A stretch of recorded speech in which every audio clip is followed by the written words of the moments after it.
ima nekoliko važnih povijesnih historijskih trenutaka u životu ovog grada, kao i u ostalom u životu svakoga živog bića. Jedan od njih, najvažniji, je bio kada je utemeljen ovaj grad darovitom rukom našeg sugrađanina Mustafe Age Kizlar Age 1592. godine. I na ovom mjestu podignuta džamija kao stožer oko kojeg su se kasnije tičile zgrade i razvijao ovaj grad. 400 godina kasnije ta džamija je srušena. Evo, danas javljam vam možda vijest koju ste već i čuli, da počinje obnova ove lijepe džamije koju svi nosimo u našem srcu i čijim rušenjem su i naša srca rušena.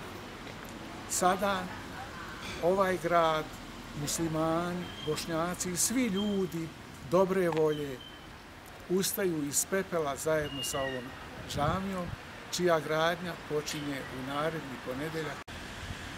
Ja se nadam da smo danas svi ozareni tom viješću, a ja posebno činjenicom da oni koji su rušili da moraju i da plaćaju dio toga ceha za ono što su učinili, za barbarizam koji su napravili svima nama, građanima ovog grada, a posebno vjernicima, muslimanima. Ja želim da ovaj posao se okonča uspješno i hajirli, a da i mi, koliko god smo u prilici, pomognemo.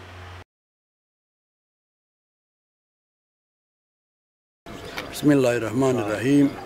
Evo, mi smo danas ovdje u Varik mjesecu Šabanu, u mjesecu Junu,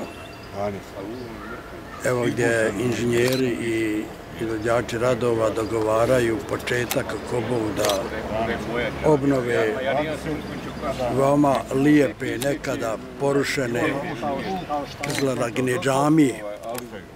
Ja sam radio sa svojim saradnicima na projektu obnove džamije u Mrkonjiću. Sada smo u prilici da damo jednoj iskusnoj kući, građevinskoj kući koja je radila na obnovu Feredije u Banja Luci, da krene sa radom na uspostavljanju organizacije prvog gradilišta, pa onda u organizaciji nabavke materijala i na kraju u organizaciji na samom zidanju. Pribavili smo svu potrebnu dokumentaciju, urbanističku dozvolu od Ministarstva Vlade Republike Srpske. Evo, ogradili smo ovaj plac.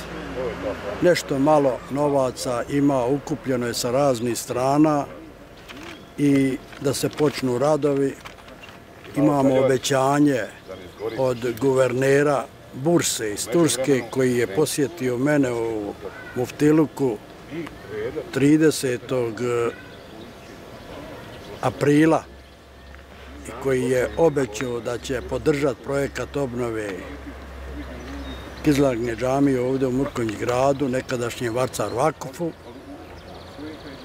Tražili su nam dokumentaciju, poslali smo i u srijedu smo dobili odgovor od njegovog sekretara da guverner itekako podržava obnovu Kizlaragine džamije, ali normalno niko ne daje novac tek tako, nego treba raznim dogovorima otići u bursu da neko od njih dođe, ali je važno da mi ako Bog da počnemo. Šta je sa onima koji su srušili, koji po presudama i suda za Doma za ljudska prava, a i po odluci Komisije za zaštitu spomenika kulture Bosne i Hercegovine, su dužni da učinu sve da dovedu ovaj objekat u ono stanje u kojem je on bio. To nije nikad urađeno, zato smo mi iz svojih skromnih sredstava ovo i čistili, ovdje vadili kamen koga je bilo, koga hoćemo da ugradimo ponovo, pa makar dva kamena, dvije kamene ploče, da se zna da mi nismo od jučer, da mi nismo nastali od jutros, nego imamo jednu veliku tradiciju i ova džamija je stara preko 400 godina i ovo pokazuje njena obnova na ovim temeljima koji su ipak ostali, nisu razvaljeni. To pokazuje da smo mi ovdje svoji na svome i da ovo je poziv s ovom džamijom svim ljudima da se vrate ponovo Bošnjaci u Mrkonjić grad, ali je poruka da ćemo s ove munare i s ove džamije slati poruku vjere, poruku mira, poruku tolerancije, poruku dijaloga, a nama svima treba tolerancije i treba nam dijaloga i od dijaloga i tolerancije ne smijemo se nikom moriti. Ni od pravde, naravno, jer bez pravde nema ni pomirenja. Nema pravda i pomirenje ide s pravdom. Pozivam sve džematlije iz Mrkonjić grada, širom svijeta da mi ćemo otvoriti žiro račun, da svoje priloge šalju za obnovu Kizlarske džamije i da sebe ugrade i da budu vakifi u obnovi ove džamije na ovom mjestu. I zato mi je drago da imamo podršku i od strane općine, imamo podršku i gospođe načelnice koju smo posjetili prije 2 mjeseca, koja je dala punu podršku obnovi ove Kizlarske džamije i da ne smije i ne može i neće biti nikakvih smetnji ovdje.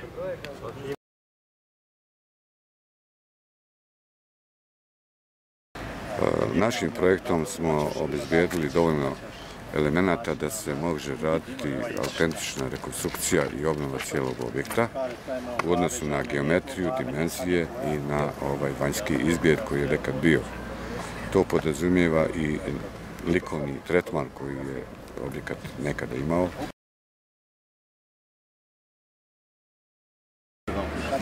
Na osnovu tih dokumenata je napravljena kompletna rekonstrukcija. Na osnovu fotogrametričkog snimka napravljene su sve visine i izgled, tako da ne bi trebala biti ni više, ni manje.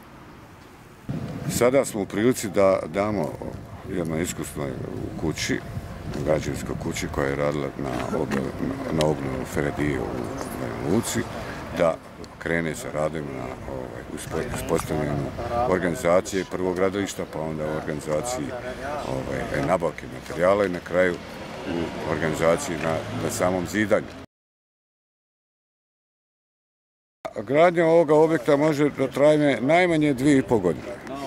Ako bude dovoljno novca, ako ne bude novaca, onda će se graditi 10, 15 ili 20 godina.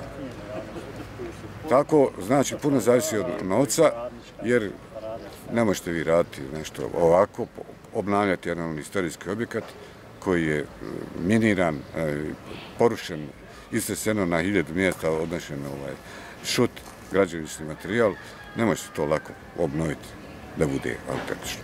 Dakle, ipak je najvažniji faktor novac, koga bi trebali da prikupimo na određen način preko donacija, preko dobrotvornih organizacija, preko ljudi dobre volje koji žele da ponove.